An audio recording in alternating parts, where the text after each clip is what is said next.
Hello hi ಎಲ್ರಿಗೂ ನಮಸ್ಕಾರ. ನಾನು ನಿಮ್ಮ ಆರ್ಯ ಸತೀಶ್ ಶೆಟ್ಟಿ ಮಾತಾಡ್ತಾ ಇರೋದು, ನಿಮ್ಮೂರಿನ ಒಬ್ಬ ಕಿರುತೆರೆ ಕಲಾವಿದ. ವಿಶೇಷ ಏನಪ್ಪ ಅಂತ ಹೇಳಿದ್ರೆ, ನನ್ನೂರು ಮಂಕಿ ಒಳನಾಡಿನಲ್ಲಿ ವಿಶೇಷವಾಗಿ ನಡೆಯುವಂತಹ ಪಾಣರಾಟ ಅಥವಾ ದೈವ ಕೋಲ ಸೇವೆ ಕಾರ್ಯಕ್ರಮ ದಿನ ಹತ್ತಿರ ಬರ್ತಾ ಇದೆ. ಇದೇ 6ನೇ ತಾರೀಕು ಸಂಜೆ ಕೋಲ ಕಾರ್ಯಕ್ರಮ ಇರ್ತದೆ. ಹಾಗೆ ವಿಶೇಷ ಏನಪ್ಪ ಅಂತ ಹೇಳಿದ್ರೆ, ಆ ದಿನ ಬೆಳಿಗ್ಗೆ ಕಲಾ ಅಭಿವೃದ್ಧಿ ಹೋಮದ ಜೊತೆಗೆ ಮಹಾ ಅನ್ನ ಸಂತರ್ಪಣಾ ಕಾರ್ಯಕ್ರಮ ಕೂಡ ಇರ್ತದೆ. ಅದಾದ ಬಳಿಕ ವಿವಿಧ ಆಯ್ದ ಕಲಾವಿದರಿಂದ ಸಂಗೀತ ರಸಸಂಜೆ ಕಾರ್ಯಕ್ರಮ ಇರ್ತದೆ. ಅದಾದ ಬಳಿಕ ಮಕ್ಕಳಿಂದ ಗಾನ ನೃತ್ಯ ವೈಭವ ಅಂತ ಕಾರ್ಯಕ್ರಮ ಮಾಡ್ತಾರೆ. ಅದಾದ ಬಳಿಕ ವಿಶೇಷವಾದ ಕಾರ್ಯಕ್ರಮ ಏನಂತ ಹೇಳಿದ್ರೆ, ನಮ್ಮ ಶಿವರಾಜ್ ಕೆ ಚಂದನ್ ಹಾಗೂ ಗುರುರಾಜ್ ಚಂದನ್ ಇವರ ನಿರ್ವಹಣೆಯಲ್ಲಿ ಒಂದು ಅದ್ಭುತವಾದ, ಪ್ರತಿ ವರ್ಷ ಮಾಡ್ಕೊಂಡು ಬರ್ತಾರೆ. ಇವ್ರದ್ದು ಒಂದು ಟೀಮ್ ನೋಡಬೇಕಾದ್ರೆ ಏನೋ ಒಂಥರ ತುಂಬ ಖುಷಿಯಾಗತ್ತೆ. ಒಂದು ಚಿಕ್ಕ ಊರಾದರೂ ಕೂಡ ದೊಡ್ಡ ಮಟ್ಟದಲ್ಲಿ ತಾಲೂಕಿನ ಮಟ್ಟದವರೆಗೂ ಒಂದು ಕಾರ್ಯಕ್ರಮವನ್ನು ಮಾಡುವಂಥ ಕೆಪಾಸಿಟಿ ಉಳ್ಳವರು ನಮ್ಮ DJ ಶಿವರಾಜ್ ಕುಮಾರ್ ಹಾಗೂ ಅವರ ಟೀಮ್ನವರು. ವಿಶೇಷ ಏನಂತ ಹೇಳಿದ್ರೆ, ಪ್ರತಿ ವರ್ಷ ನಮ್ಮ ಕುಂದಾಪುರ ತಾಲೂಕಿಗೆ ಒಂದೊಂದು ಭಕ್ತಿಗೀತೆಗಳನ್ನು ಅರ್ಪಿಸ್ತಾ ಇದ್ದಾರೆ. ಹಾಗಾಗಿ ಈ ವರ್ಷ ಕೂಡ ಪ್ರತಿ ವರ್ಷದೊಂದು ಪಾಣರಾಟ ಟೈಮಲ್ಲಿ ಈ ವರ್ಷ ಕೂಡ ಒಂದು ಭಕ್ತಿಗೀತೆಯನ್ನು ಬಿಡುಗಡೆ ಮಾಡಬೇಕಂತ ಪೂರ್ವ ತಯಾರಿಯನ್ನು ಮಾಡಿಕೊಂಡು ಒಂದು ಅದ್ಭುತವಾದ ಒಂದು ಕಾರ್ಯಕ್ರಮವನ್ನು ಹಮ್ಮಿಕೊಂಡಿದ್ದಾರೆ.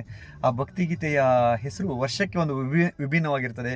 ಕಳೆದ ಬಾರಿ ನಾನು ತಿಳ್ಕೊಂಡಾಗಿ ಮೋಸ್ಟ್ಲಿ ಸ್ವಾಮಿ ಲಿಂಗದ್ದು ಸಮಥಿಂಗ್ ಹಾಡನ್ನು ಮಾಡಿದ್ದಾರೆ. ಈ ವರ್ಷ ಅಮ್ಮ ಮರಳು ಚಿಕ್ಕು, ಆ ಹೆಸರಲ್ಲೇ ಒಂಥರ ಕುತೂಹಲ ಇದೆ. ಅಮ್ಮ ಮರಳು ಚಿಕ್ಕು ಅನ್ನೋ ಒಂದು ಭಕ್ತಿಗೀತೆ ಹಾಡನ್ನು ಬಿಡುಗಡೆ ಮಾಡೋದಕ್ಕೆ ಮುಂದಾಗಿದ್ದಾರೆ. ವಿಶೇಷವಾಗಿ ಈ ಹಾಡಿನ ಬಗ್ಗೆ ಹೇಳಬೇಕಾದ್ರೆ, ಸ್ವಾಮಿ ಯೂತ್ ಫ್ರೆಂಡ್ಸ್ ಇವರ ವತಿಯಿಂದ ನಡೀತಾ ಹೋಗ್ತದೆ. ಗಿರಿಜಾ ಕಂಬೈನ್ಸ್ ಅವರ ಮೂಲಕ ನಿರ್ವಹಣೆಯನ್ನು DJ ಶಿವರಾಜ್ ಹಾಗೂ ಚಂದನ್ ಅವರು ಮಾಡಿರ್ತಾರೆ. DJ ಶಿವರಾಜ್ ಕೆ ಚಂದನ್ ಮತ್ತು ಗುರುರಾಜ್ ಚಂದನ್ ಅವರು ಮಾಡಿರ್ತಾರೆ. ಸಾಹಿತ್ಯವನ್ನು ಸದಾಶಿವ್ ಎನ್ ಮಗವೀರ, ಗಾಯನವನ್ನು ಕೂಡ ಅವರೇ ಮಾಡಿರ್ತಾರೆ. ಹಾಗೆ ಮಧುಶ್ರೀ ಕೋಡಿಕಲ್ ಕೂಡ ಮಾಡಿರ್ತಾರೆ. ಸಂಗೀತವನ್ನು ಸುಭಾಷ್ ಮಿಜಾರ್ ವರ್ಷಕ್ಕೊಂದು ಪಾಪ ಎಲ್ಲಿ ಹೊರಗಡೆ ಎಲ್ಲ ಹುಡುಕಿ ಒಂದು ಒಳ್ಳೆ ಅದ್ಭುತ ಗೀತೆಯನ್ನು ಕೊಡ್ತಾ ಇದ್ದಾರೆ. ತಾವೆಲ್ಲರೂ ಇಂಥ ಒಂದು ಭಕ್ತಿಗೀತೆಗಳನ್ನು ಕೇಳಿ ನಮ್ಮೂರಿನಲ್ಲಿ ಈ ಥರ ಒಂದು ಕಾರ್ಯಕ್ರಮವನ್ನು ಆಯೋಜಿಸುವವರು ಇನ್ನಷ್ಟು ಹೆಚ್ಚಿನ ಸಂಖ್ಯೆಯಲ್ಲಿ ಬೆಳೀತಾ ಹೋಗಲಿ.